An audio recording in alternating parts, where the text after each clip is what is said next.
Namaste and welcome to another enlightening episode of our podcast on Hindu philosophy and spirituality.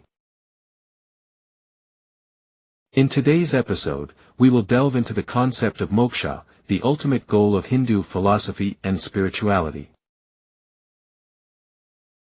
Moksha is the liberation from the cycle of birth and death, and it represents the highest state of spiritual realization. Join me as we explore the profound meaning and significance of moksha in Hinduism.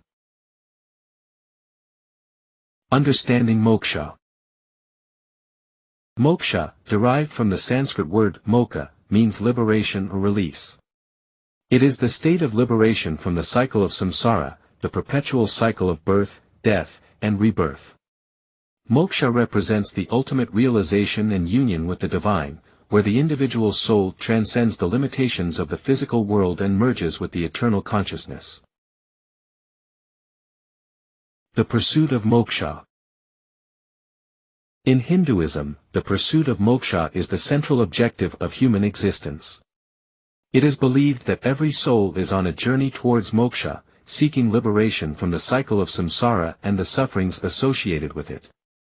Attaining moksha liberates the individual from the cycles of birth, death, and rebirth, and grants eternal peace and bliss. Paths to moksha. Hindu philosophy recognizes various paths or disciplines, known as yogas, that lead to moksha. These paths cater to different temperaments and inclinations, providing individuals with diverse approaches to spiritual growth and realization. Jnana Yoga. Jnana Yoga is the path of knowledge and wisdom. It involves the pursuit of self-realization through deep contemplation, study of scriptures, and self-inquiry. By gaining true knowledge of the self and the nature of reality, one can transcend the illusions of the material world and attain moksha. Bhakti Yoga. Bhakti Yoga is the path of devotion and love. It involves cultivating an intense love and devotion towards the divine through prayers, rituals, and surrender. By developing a deep connection with the divine and surrendering the ego, one can experience the divine presence and attain moksha. Karma Yoga. Karma Yoga is the path of selfless action and service. It emphasizes performing actions without attachment to the results, dedicating them to the divine. By acting selflessly and fulfilling one's duties with a sense of detachment, one can purify the mind, transcend the ego, and ultimately attain moksha. Raja Yoga. Raja Yoga, also known as the royal path, is the path of meditation and control of the mind.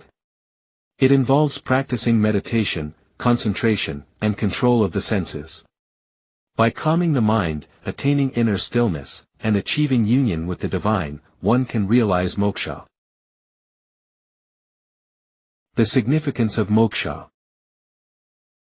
Moksha represents the culmination of the spiritual journey, the liberation of the soul from the cycle of birth and death. It is the realization of the eternal nature of the self and the unity with the divine. Attaining moksha brings about the cessation of all suffering and the experience of eternal bliss, peace, and oneness with the divine. Moksha also provides a profound understanding of the true purpose of human existence. It illuminates the transient nature of worldly attachments and emphasizes the importance of spiritual growth and self-realization. Through the pursuit of moksha, individuals develop virtues such as compassion, love, and detachment, leading to a more enlightened and fulfilling life. In conclusion, moksha is the ultimate goal of Hindu philosophy and spirituality. It represents the liberation from the cycle of birth and death and the attainment of eternal peace and bliss. The paths to moksha.